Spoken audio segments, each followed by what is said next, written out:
오늘 알아볼 것은 현상금 사냥꾼들에 대한 이모저모다.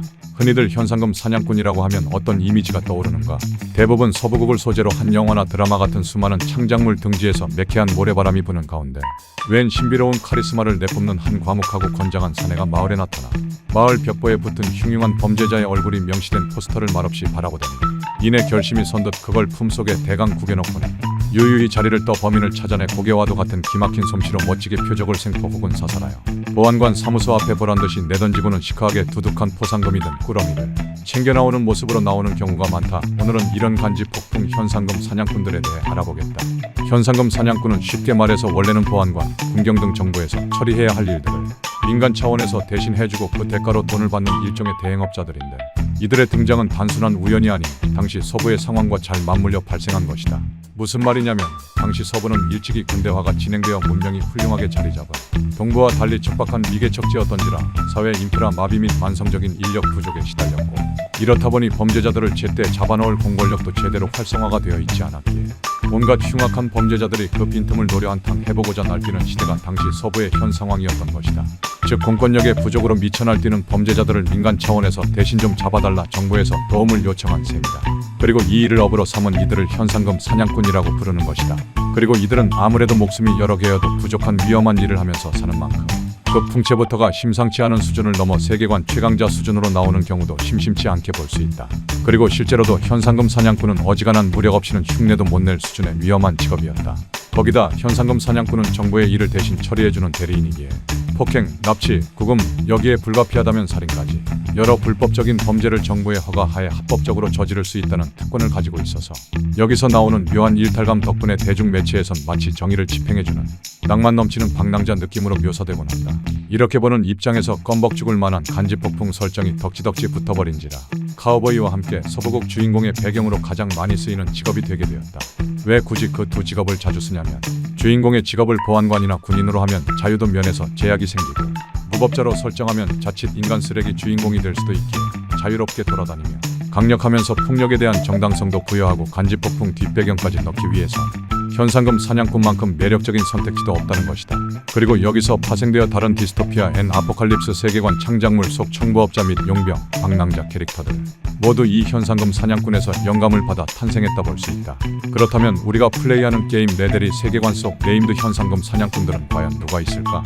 첫 번째론 레데온에 등장하는 통칭 무명의 여성 현상금 사냥꾼을 거론할 수 있다. 그녀는 이명처럼 밝혀진 것이 거의 없음에도 시작부터 마차떼기로 범죄자들을 잡아오는 걸로 대놓고 본인이 세계관 최강자 수준의 무력을 가졌음을 플레이어들에게 각인시킨 현상금 사냥꾼 직업의 표본이라고 볼 수 있다.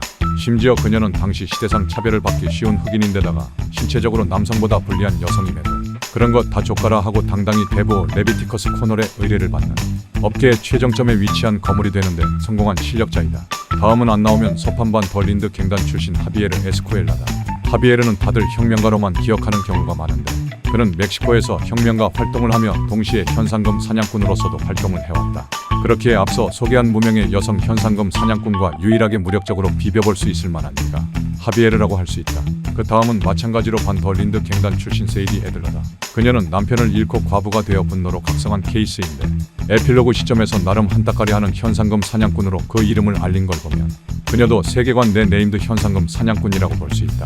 다음은 제임스 랭턴이다. 앞서 소개한 이들이 개인 무력으로 정상까지 오른 경우라면 제임스는 자신의 인맥과 조직력으로 정상까지 오른 경우라고 볼 수 있다.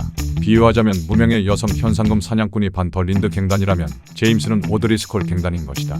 아무튼 이 인물의 의의이자 가장 큰 특징으로 무법자들을 사냥하는 인물이면서 그 무법자들과 내통하는 이중적인 행보를 보여준다는 점인데 상계의 뜻이 많은 창작물에서 현상금 사냥꾼들이 범죄자들을 심판하는 정의의 사도이자 명예로운 영웅인 양 그려지지만 그 실상은 그런 거창한 신념 따위나 단순한 선악의 이분법적 구분에서 벗어나 철저히 이해타산적으로 주판 한 알 한 알 튕겨가며 움직였을 뿐인 이른바 속칭 돈 되는 쪽에 붙는 소시민에 좀 더 가까웠던 당대의 현상금 사냥꾼들을 비교적 현실적으로 묘사한 캐릭터라는 것이다.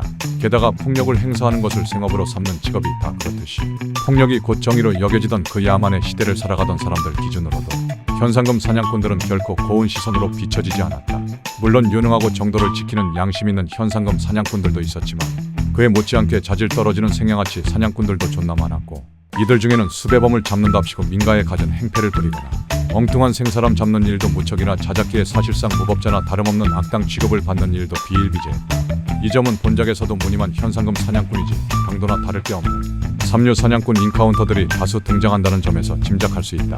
물론 사회를 좀먹는 범죄자들을 소탕하여 어쨌거나 공공의 안녕에 기여한다는 점은 분명한 사실이기에 선에 가깝다고도 할 수 있으나 그건 어디까지나 결과론적인 이야기일 뿐이고 또 업계 종사자인 랭턴 본인만 해도 현상금 사냥꾼 일을 하는 목적이나 동기가 딱히 사회의 안녕을 위한다는 그런 꿈동산 같은 이유 때문이 아님이 벌써 귀도 마르텔리 휘하의 이탈리아 마피아들과 내통한다는 점과 또 동종업계 종사자들의 사냥감을 무력으로 강탈하여 부당 이익을 취하는 등 최소한의 도덕도 없는 양아치 짓을 벌이는 악인의 행보를 보이는 것에서 여실히 드러난 바 있다.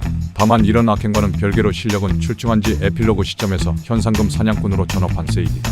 이 인물의 폐악질과 기세에 눌려 개고생에서 붙잡은 사냥감을 매번 강탈당하는 등 중만 쓰고 있었으며 그 중에는 현상금이 자그마치 400달러씩이나 되는 대여인 셰인 필리도 포함되어 있어 세이디 입장에서는 화병으로 안 뒤진 게 용할 정도인데 나중에 존 마스턴이 그녀의 임시 동업자로 합류하고 나서야 제대로 복수할 수 있었던 걸 보면 확실히 그의 작중 위상이 어느 정도인지 알 수 있다. 마지막으론 레데온 주인공을 돌 수 있다. 지난 전설의 현상수배범 3부작 영상을 모두 본 애청자라면 알 것이다. 레데온에 등장하는 현상수배범들이 하나같이 괴물들만 있다는 것을. 그런데 이 괴물 같은 수배범들을 1년도 안 돼서 싹 다 잡아들인 놈이 바로 온라인 주인공이다. 참고로 온라인 주인공이 현상금 사냥꾼 활동으로 벌어들인 돈이 무려 1675달러로 이는 당시 일반적인 서민층 노동자들의 약 56개월치 급료에 해당했다. 이 정도 금액이면 로더스 같은 중산층의 비중이 매우 높은 동네에서 번듯한 지역 유지 행세를 하며 놀고 먹을 수 있는 수준이다. 그래서 온라인 주인공이 불과 1년 만에 모든 종적을 감추고 사라진 것이 사실 현상금 사냥꾼으로 활동하며 모은 돈으로 덧치는 못한 타이티 가서 망구났다며 살기 위해 잠적해서 그렇다는 추측도 나오고 있다. 지금까지 낭만에 살고 죽는 그러나 현실은 생각보다 시궁창인 현상금 사냥꾼에 대해 알아보았다. 더 알고 싶은 주제가 있다면 댓글로 적어주길 바란다. 지금까지 긴 영상 봐주셔서 정말 감사합니다. 다음에 더 재미있는 영상으로 빨리 찾아뵙겠습니다. 구독과 좋아요는 다음 영상 제작에 큰 힘이 됩니다.